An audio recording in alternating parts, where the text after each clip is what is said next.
వాళ్ళు ఏవో ఒక ఆనవాలు గోరో లేకపోతే వెంట్రుకో ఈ ఫలానా వాళ్ళదో అని పెట్టుకోవడమో లేదా జ్ఞాపకంగా పెట్టుకోవడం ఏదో చేస్తారు. కానీ క్షేత్రాల మీద దాడులు చేసింది మనందరికీ తెలుసు. అలంపూర్ మీద దాడి చేశారు ఏమ్మా, అలాగే వేములవాడ మీద దాడి చేశారు.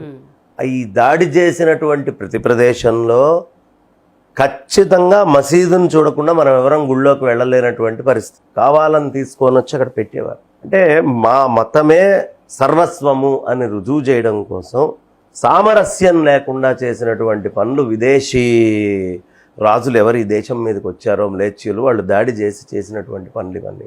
అలా మనకి ఎక్కడ తీసుకున్నా దాదాపు పెద్ద పెద్ద మహాక్షేత్రాలన్నింటిలో కూడా ఈ కల్చర్ కనిపిస్తూనే ఉంటుంది. కానీ ఎప్పుడు మనం వెళ్ళి మసీదును కూలగొట్టి దాని మీద గుడి కట్టాం ఇలాంటివి ఉండవు. మనం దాడి చేసో దాష్టికం చేసో ఎప్పుడు గుళ్ళు కట్టాం.